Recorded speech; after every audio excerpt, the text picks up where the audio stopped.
Продовжуємо прямий ефір на телеканалі АТR. Мене звати Олег Борисов. Наступну годину будемо з вами працювати разом і будемо говорити найактуальніші та найтоповіші теми, які нині лунають і бачимо, читаємо з усіх інформаційних агентств. Одразу хочу привітати гостя цієї години у нашій студії. Це Григорій Шверк, народний депутат України, фракція «Блок Петра Порошенка». Я вас вітаю. Добрий вечір. Також хочу одразу сказати, що Юрій Мірошниченко, народний депутат фракції «Опозиційний блок», також до нас приєднається. Він трошки запізнюється на ефір, стоїть у заторах у Києві, але ми його дочекаємо, зустрінемо і будемо також з ним розмовляти і спілкуватися на актуальні теми. Одразу хочу почати і з тієї теми, яку анонсували минулої години. От справа в чому? Генеральна прокуратура відкрила кримінальне провадження проти директора Національного антикорупційного бюро Артема Ситника за зверненням народної депутатки від Народного фронту Олени Масоріної. Провадження було зареєстровано як розголошення відомостей, що становлять державну таємницю особою, якій ці відомості були довірені або стали відомі у зв'язку з виконанням службових обов'язків за відсутності ознак державної зради або шпигунства. Маємо реакцію Генерального прокурора України на це. Давайте послухаємо. У нас немає провадження проти Ситника. Зареєстроване провадження по факту розголошення, ймовірного розголошення таємних документів, про що зробила відповідну заяву народний депутат, а потім особа, яка вважає себе потерпілою. Якщо підтвердиться, що цей документ мав статус секретності, якщо підтвердиться, що це робила посадова особа правоохоронного органу, звичайно, в неї будуть проблеми з законом. Але поки все це лише припущення. Наразі зареєстрована заява, будуть проведені відповідні слідчі дії, і все буде об'єктивно. Пане Григорію, дуже вже багато спостерігаємо за цими перипетіями. Так от, дуже багато чули експертних думок, але хочеться почути вашу. Давайте з юридичної точки зору ситуація дійсно така, що справа відкрита, як я розумію, не проти пана Артема Ситника, а за фактом. Наше законодавство діє наступним чином. Якщо будь-яка людина звертається до будь-якого правоохоронного органу з її підслідністю, то правоохоронний орган має відкрити справу. У будь-якому разі нема можливості не звернути увагу на заяву. Так само, мабуть, наступне питання буде, що НАБУ відкрила справу проти Юрія Луценка. Це 100% та ж сама ситуація. До НАБУ звернулась людина або юридична особа, пов'язана з Ренатом Кузьміним, попереднім працівником Генеральної прокуратури. У НАБУ нема жодних можливостей, окрім як відкрити кримінальне провадження з цього приводу. Це раніше, колись у нас була ситуація, що якщо відкрили раніше за уголовне діло, то це вже було б таким великим привідом вважати, що людина, проти якої є уголовна справа, кримінальна справа, бо вона там вже майже винна. Так? Наразі ситуація наступна. По будь-якій заяві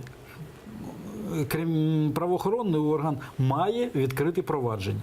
І відкриття провадження не має жодного стосунку до того, чи винна людина, чи не винна людина. Після цього, якщо правоохоронний орган буде вважати, що людина винна, він спочатку надасть йому підозру, де буде написано, у чому підозрюється. Після цього буде судове слідство. Після цього буде, якщо це кримінальне провадження, вирок суду. Або обвинувачувальний, або виправдальний. І лише після вироку суду людина стає злочинцем. До того, це людина, яка до підозри, це людина взагалі не має жодного процесуального статусу. Після підозри він підозрюваний і не більше. І тому розголос цього питання, йому зазвичай додають трохи емоцій журналісти, засоби масової інформації і таке інше.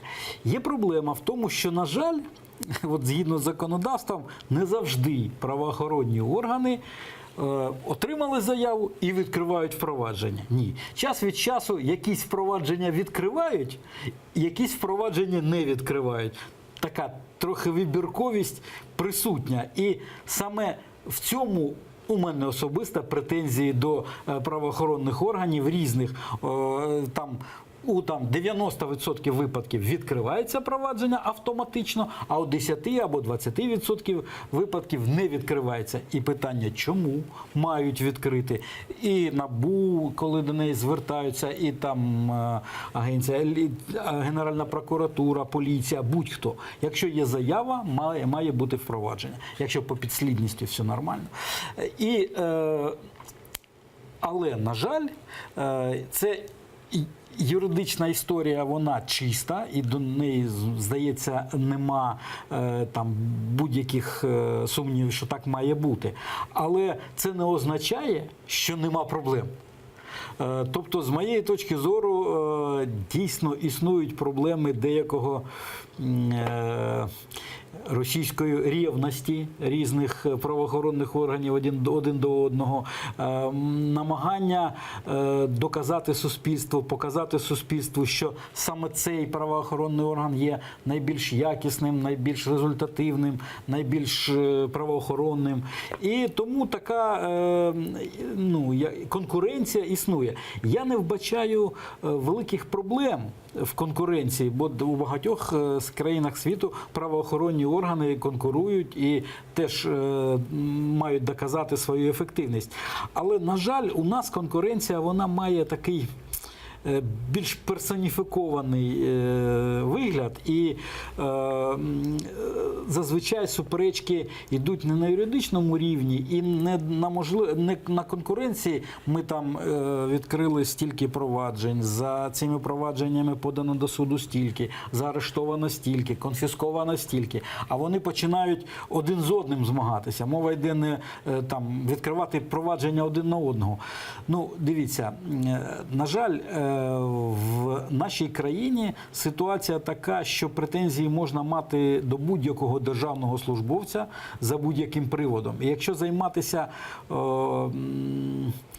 я б це назвав окозамилюванням, це одне питання. А коли мова йде про дійсні кримінальні провадження, дійсне порушення закону з боку різних посадових осіб, це трохи інша ситуація. А час від часу здається, що мова йде не про розслідування злочинів, а мова йде про дійсно конкуренцію на рівні дурак сам дурак, да? Так. Або в даному випадку там злочинець сам злочинець, да? І це стосується і ситуації, яка виникла між НАБУ і НАЗК, да? І, на жаль, проблема ще в тому, що коли так діють правоохоронні органи, вони зазвичай роблять дуже велику кількість помилок і процесуальних, і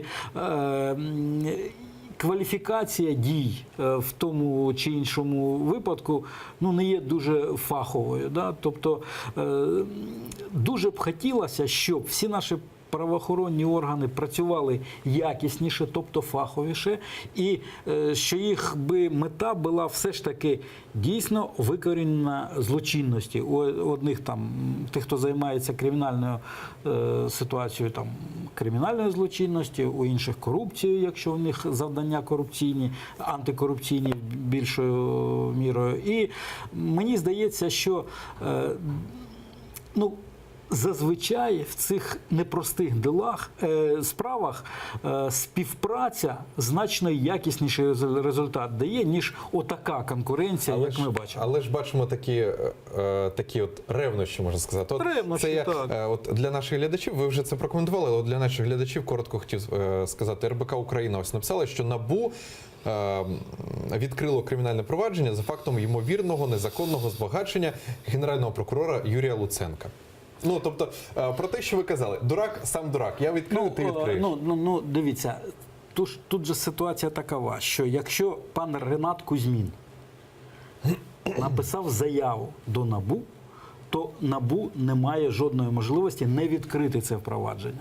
І вони відкривають. Але якщо б це супроводжувалося нормальною інформаційною підтримкою, щоб це, Юрій Віталійович показував там хвилинку з його інтерв'ю, він дуже толерантно отримали заяву, маємо відкрити, відкрили. Ми ще не маємо жодної інформації про те, чи винен пан Ситник в цій питанні, чи не винен. Це буде розслідувано, і наразі у нас жодних претензій до Артема Ситника немає. Тобто це було так виважено і з повагою. Якщо б я не чув, на жаль, жодної інформації від НАБУ щодо справи стосовно Юрія Луценка, лише там підтвердження, що так, справа є, і це нічого. Сказала там очільник служби піар. Да? Тобто, це трохи різні підходи. Да? Видно, що Юрій Віталійович намагається все ж таки налагодити співпрацю і в цьому конкретному питанні виглядає значно більш толерантним. І мені здається, що дуже гарно, що два комітети Верховної Ради, комітет з антикорупційний і комітет з правоохоронної діяльності, вони начебто зголосилися провести спільне засідання, на яке запросити керівників, очільників всіх наших правоохоронних органів, починаючи з СБУ, закінчуючи поліцією, хоч поліція наразі всіх як то кажуть, іграх не приймає участі, але мені здається, що треба вже депутатам порозмовляти з керівниками щодо все ж таки налагодження співпраці, бо має хтось модерувати їх взаємодію, бо, здається, вже трохи це заходить за якусь межу, дехто вже сміється з цього, так? То мені здається, що правоохоронні органи мають мати довіру суспільства. А коли оця гризня, це зменшує довіру до правоохоронних органів будь-яких. Правий чи не правий, маєш ти за законом відкрити, відкриваєш. Але все ж таки, якщо б, скажімо, Артем Ситник, Юрій Віталійович, Холодницький, я не знаю, хто ще задіяний, все там, Корчак, якусь сумісну прес-конференцію провели там і якось пояснили ситуацію. Жодних не було, так, конференцій? Колись були, коли Ситник, Луценко і Холодницький разом.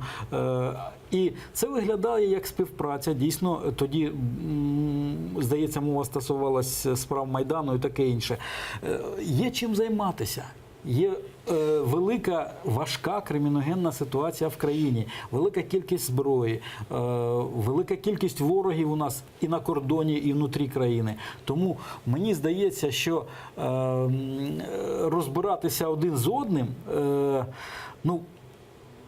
Але це знаєте, таке. все ж таки диму без вогню не буває, як то кажуть. І ми бачимо, усі бачать таку собі гру м'язами.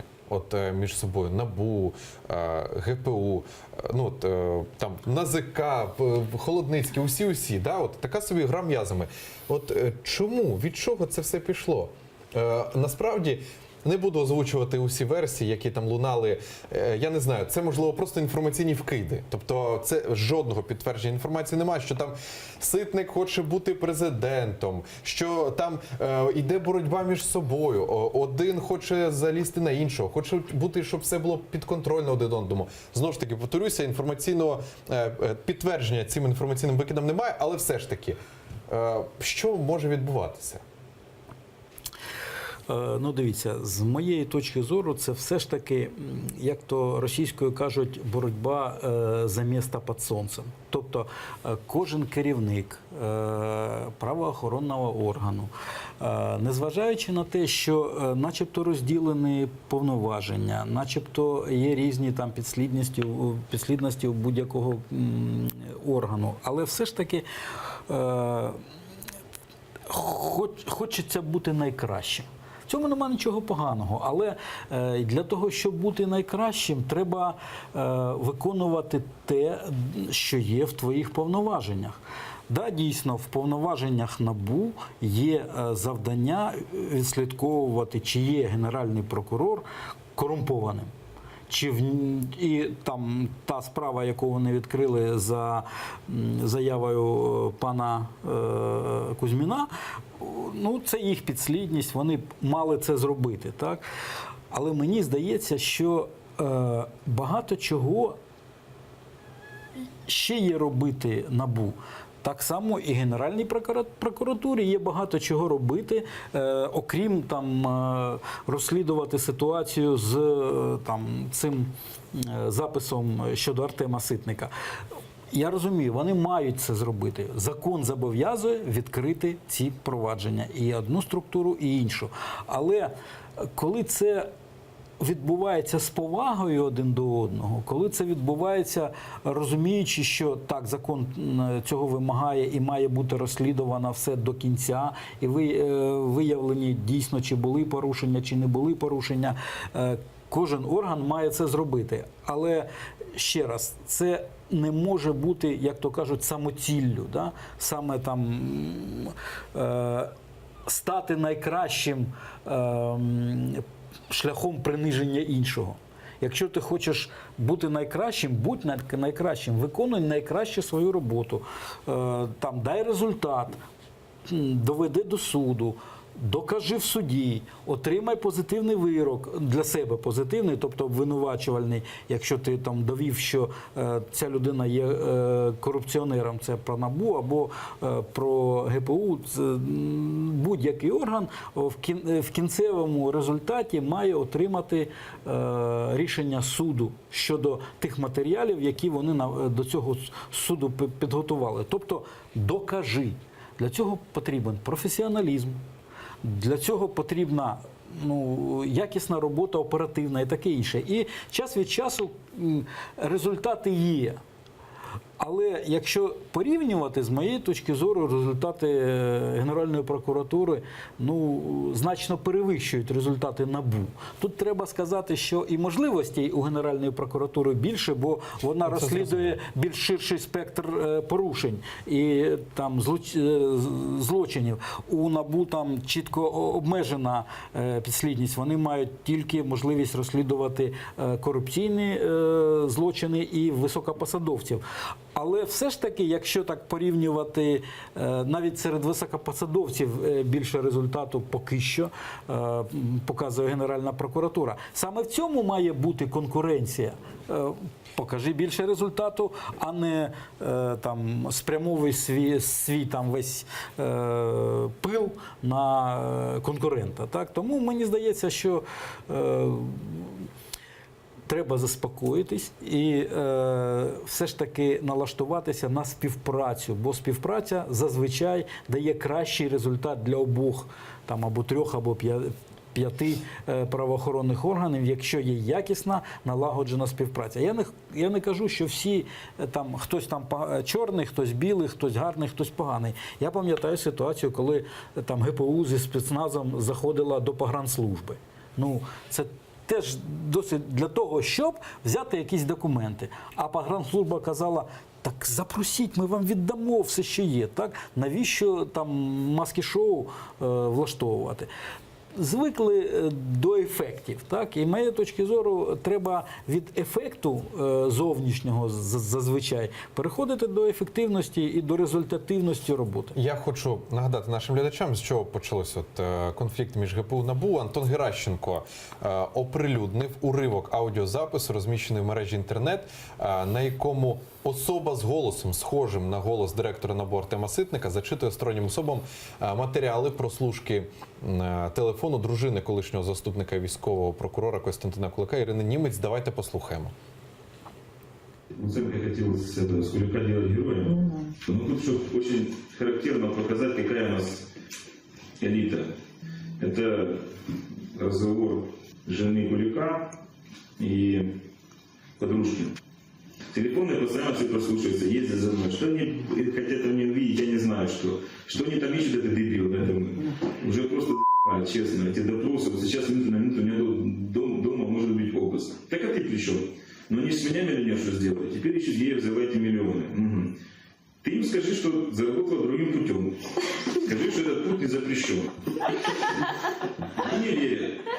А если мне подарили, значит я должна была платить налог с подарка. Натурой? В чем дело? Налог с подарка, за это тоже платится. Если ты даже насосала, все равно плати налог. Складно мені коментувати будь-що, але от питання до вас. Чи почули, чи впізнали ви голос Ситника на цьому аудіо? Це не має жодного значення. Тобто, чи я впізнав, чи я почув, це не є там будь-чим. Це моє особисте ставлення до цієї розмови. Ну, мені здається, що тут є трохи таке чоловік, як то кажуть, вихваляється перед дівчатами. Так? Але це ж моє ставлення до цього питання не має жодного значення в процесуальному процесі. Так? Тому, дивіться, у мене є з чим проблема. Зазвичай велика кількість посадових осіб, в тому рахунку і народні депутати, виходять на трибуну, на екрани телевізорів, маючи в руках якісь бумаги, розмахуючи їми і звинувачуючи колег або інших посадових особ, що вони є злочинцями, вони там скоїли те-то, те-то, те-то, і от у мене є там аж 8 стосів бумаги, які це доказують. Дивіться, проблема в тому, що жодна людина не є злочинцем до того моменту, поки нема вироку суду. І навіть Юрій Віталійович підкреслив, ми відкрили впровадження по факту. Це ще не є, пан Ситник ніяким чином не фігурує як процесуальна особа в цьому провадженні. Тому мені здається, що треба навчатися жити за законом, бо ми європейська країна і дивимося європейський бік. Я хочу нагадати нашим глядачам, що нині у нас на Фейсбук-сторінці телеканалу АТР є Фейсбук-трансляція. Ви можете ставити там свої питання, долучатися до нашої дискусії, до нашої розмови і також проявляти свою думку, ініціативу і так далі. Я їх обов'язково в кінці ефіру зачитаю. Ми вже раді вітати в нашій студії Юрія Мірошниченка, народного депутата фракції «Опозиційний блок». Я вас вітаю. Нарешті я добрався. Нарешті. Затори великі, так? Так, це затори, і плюс у мене підкомітет проходив. А я хотів привітати канал АТР і сказати, що для мене честь бути тут в ефірі. Я давно не був. Останній раз я був в Криму. І якраз це був березень 2014 року. Це були непрості події. І коли багато людей прийшли підтримати канал АТР, цей канал дав мені тоді ефір, де я звертався до своїх колег, тоді однопартійців, з тим, щоб ми ні в якому разі не допустили цього референдуму і відокремлення Криму. Тому моя солідарність з усім кримсько-татарським народом і вважаю, що Україна повинна відновити контроль над своєю територією, а саме Кримом. Дуже вам дякую за теплі слова. І, до речі, вже маючи таку змогу, хочу сказати, що у нас сьогодні рівно місяць, як ми виходимо в новому, оновленому форматі, у новій студії, у новому лайв-форматі. Тому ось сьогодні навіть привід таких зібрати усіх поважних людей, так, і спілкувалися на ці теми. Але все ж таки, у нас лишається 20 хвилин до кінця ефіру, і от ми з паном Григорієм... Декілька слів про що казав. Ми розмовляли про конфлікт між Генпрокуратурою і НАБУ. Я сказав декілька меседжів щодо того, що законодавство вимагає від будь-якого правоохоронного органу відкрити впровадження, якщо є заява з цього приводу, і кожен правоохоронний орган виконав вимоги законодавства з цього приводу. Юрій Віталійович навіть підкреслив, що мова не йде про впровадження проти Ситника, а є впровадження по факту. І що мені дуже прикро, що це набуває яких персоніфікованих відносин. І, на жаль, саме засоби масової інформації надають цьому юридичному факту якісь там емоційне забарвлення. Мені здається, що дуже б якісно було, якщо б ці два комітети, по які прийняли рішення спільне засідання провести і запросити всіх керівників, і відпрацювали, бо з моєї точки зору, зору, співпраця завжди якісніше дає результат, ніж будь-яке намагання там принизити колегу або конкурента. Я далекий від думки, що дякую.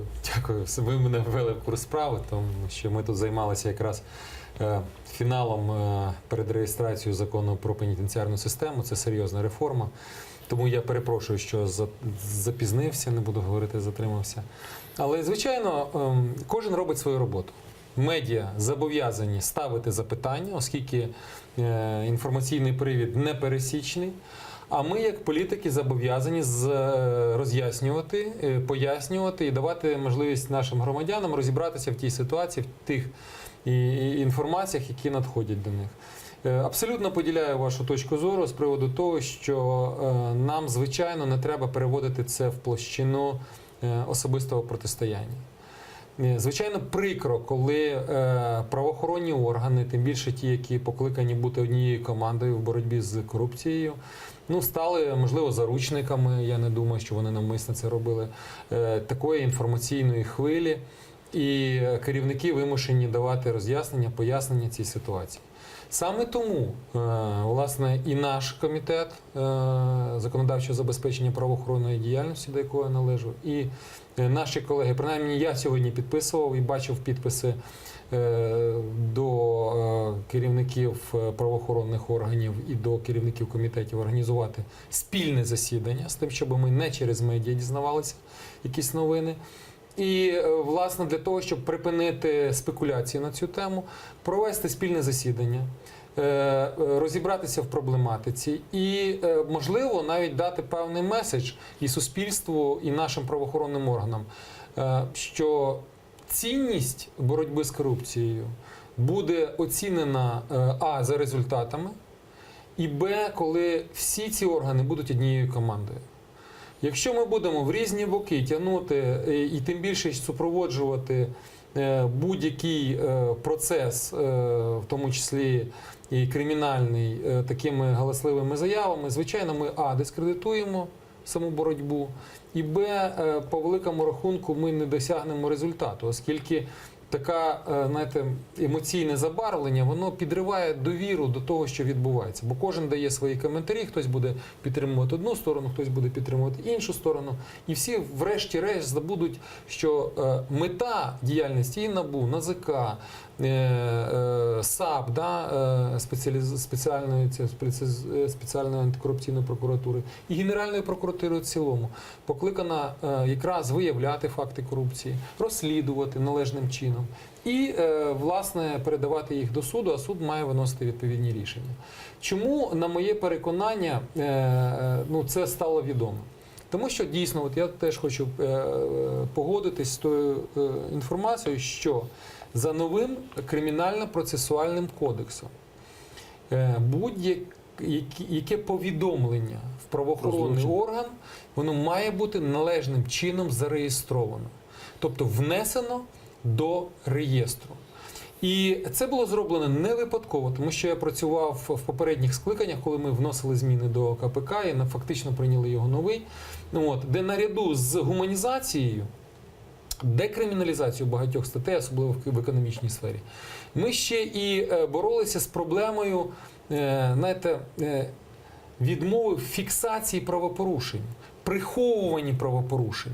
І тому ввели таку норму, що на етапі повідомлення не повинен правоохоронець визначати, є склад злочину, немає складу злочину. Він має внести до реєстру і розібратися. І от за результатами того, як він дасть правову оцінку цій події, він може або закрити, або розслідувати. В будь-якому разі вона не повинна залишитися без реагування. Тому що в боротьбі за статистикою дуже часто правоохоронці фактично приховували злочини. Тому сьогодні стався такий випадок. Чи є якісь підстави, чи немає, я теж вважаю і сам особисто підписував листа, ми повинні не заочно дізнаватися, а на засіданні, і причому спільному, тому що тут є з одного боку правоохоронці, Антикорупційна тема, да. правоохоронна система, з іншого боку йдеться про потенційно корупційні дії. Тому це чесна робота. До складу комітетів входять представники різних фракцій. Я, наприклад, представляю опозиційний блок, мої колеги представляють всі інші фракції в нашому тільки комітеті, не говорячи вже про комітет з питань запобігання корупції. Тому от це так повинна діяти Нормальна система. нормальна, правова, демократична держава і її парламент. Виникла проблема, стали, розібралися. Тому, власне, ми і говоримо, що і закон про тимчасові спеціальні комісії, можливо, як додатковий інструментарій, має бути для парламентарів доступний. І багато інших речей, які вже діють в демократичних країнах. А в Україні, можливо, вони тільки проходять етап встановлення. Безперечно, якісь там можуть бути і недоліки в роботі, і так далі. Але разом з тим ми не повинні відмовлятися від побудови цих демократичних інститутів і не повинні їх ні в якому разі дискредитувати. Ну, і я ще Вибачте, що так Да, довго. і я ще додам, що дійсно, коли спілкування між різними правоохоронними органами, які начебто роблять одну справу, зводиться до теми там дурак сам дурак, то модератор в цьому спілкуванні має з'явитися. І депутатський комітет, з моєї точки зору, є якісним модератором цього спілкування для того, щоб трохи пригасити пристрасті і для того, щоб привести ситуацію до нормальної професійної роботи і співпраці між різними і антикорупційними там органами, і Генеральною прокуратурою, і таке інше. Тобто маємо робити все для того, щоб не принижувати довіру до будь-яких державних органів і, в першу чергу, правоохорони. От у нас лишається буквально там 9 хвилин до кінця ефіру. Хотів з вами ще підняти дві маленькі теми. От ще цікаво почути ваші коментарі стосовно конфлікту НАЗК та НАБУ. Ще тут раніше який стався, але враховуючи те, що сьогодні п'ятниця, маємо право підсумовувати такий собі тиждень. Так, розкажіть, будь ласка, що взагалі там відбувається? Ми бачимо, НАБУ звинувачує, що НАЗК там не працює, збагачення і так далі. Ну, тобто, я не буду вдаватися в деталі. НАЗК навпаки, ось такий собі відповідь-удар наносить на НАБУ. І знову ж таки бачимо, от як ви кажете, дурак сам дурак. Да? Що відбувається? Ваша позиція? Моя? І ваша? Ну, Так, насправді, Ігор. дивіться, є, як в будь-якому процесі, є і позитиви, і негативи. Те, що якісь такі факти, ну, скажімо так, неоднозначні, м'яко кажучи, або навіть, назвемо речі своїми іменами, звинувачення стають відомими суспільству, це непогано. Це свідчить про те, що наше суспільство починає відкриватися. Ми не приховуємо, ми не покриваємо, навіть якщо ці правопорушення відбуваються в правоохоронних органах. Це позитив. Але разом з тим, давати зараз оцінку, хто правий, хто винний, хто бреше, хто маніпулює, хто використовує ситуацію. Я вважаю, що ми не маємо права. Це можуть робити експерти, навіть прості громадяни, журналісти.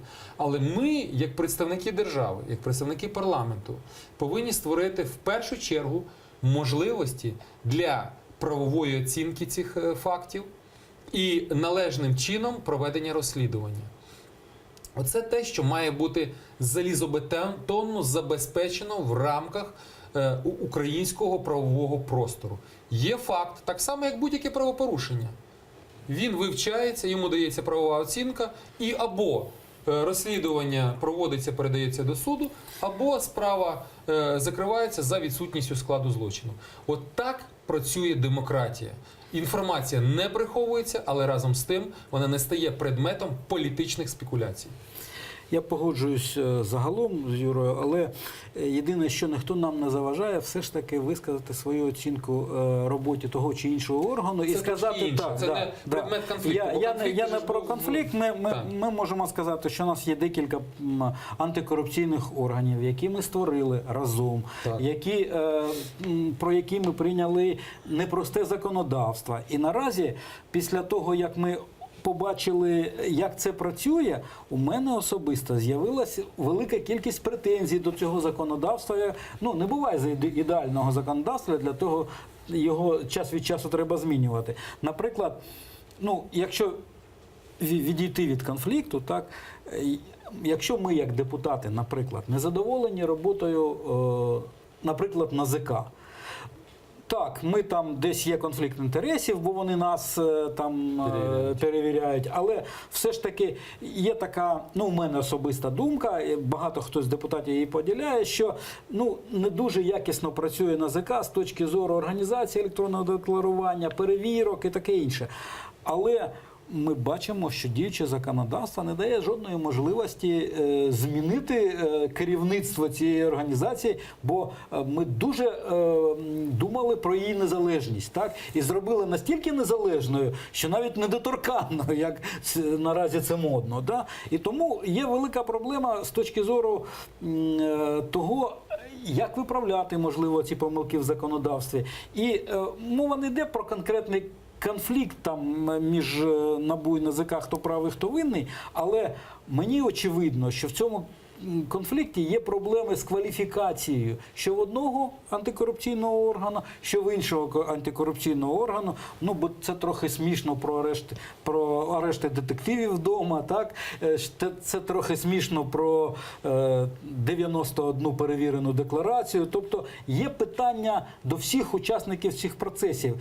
І дуже хочеться, щоб все ж таки знову це не було на рівні там дурак сам дурак, а на рівні розуміння проблем, виправлення цих проблем. Бо з моєї точки зору неможливо перевірити таку кількість декларацій, якщо це робиться через такий стос паперів і запрошуючи паперову інформацію від одного органу до іншого. Треба працювати з електронними базами, треба налаштовувати ситуацію автоматичних перевірок і таке інше. На жаль, мені здається, що в цьому процесі, ну, м'яко кажучи, неякісно налажена ситуація.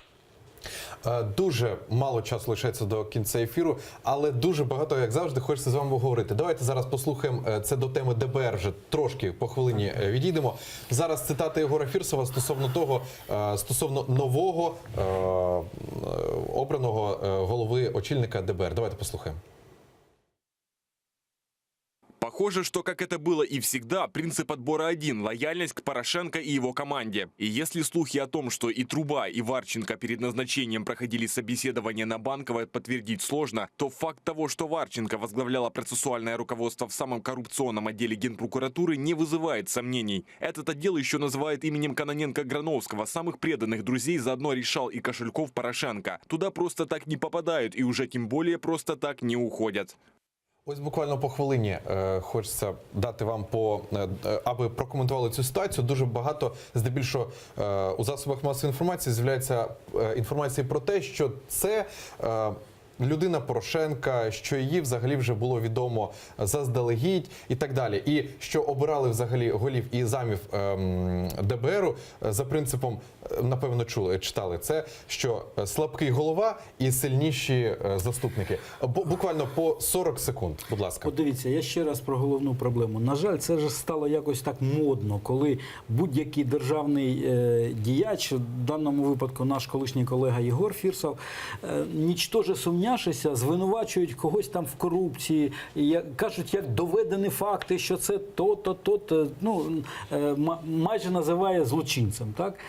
Будь-яка людина стає злочинцем після вироку. Так? Тому я б особисто там не був би дуже там категоричним в тих висловлюваннях. Але сказати про те, що в нашій країні сьогодні ми мали би очікувати, що керівником Державного бюро розслідувань стане людина, яка з'явилася ні звідки, про яку ніхто нічого не знав, яка не мала відношення до жодної політичної сили або там жодного правоохоронного органу, було б дуже наївно, бо ну, не з Марса ж ця людина прилетить. А у нас зазвичай ситуація того, що хтось там до когось якось ставиться, вона звична. І очікувати чогось іншого було Дякую. б дуже... 10 секунд, будь ласка. Який сенс говорити 10 секунд? Я скажу, не коментуючи по змісту, у мене просто немає інформації, звідки у колеги Фірсова ця інформація є, чи її немає. Я не можу коментувати її правдивість або неправдивість. Я до чого закликав би всіх політиків берегти репутацію наших інститутів. Президент є інститут, парламент є інститут, антикорупційні органи є інститут, ДБР, Державне бюро розслідувань, є Буде інститут. інститут. Ви розумієте, якщо ми до кожного будемо підходити, так само як і суди і будь-що, якщо ми будемо отак з плеча рубати, ми, я вважаю, що свою державність не розбудуємо, ми її знищимо. От і все. Я дуже дякую. Доєднуюсь. Я дуже дякую вам за 100%. коментарі. Будемо завершувати. Григорій Шверк, фракція Шверк. Вибачте, вже заплутуюсь. Блок Петра Порошенка і Юрій Мірошниченко, фракція «Опозиційний блок». Дякую вам дуже, що долучилися до розмови. О 18:00 у студії Любомира Ференца Давід Сакваралідзе буде в гостях. Залишайте АТR. Дякую, що з нами.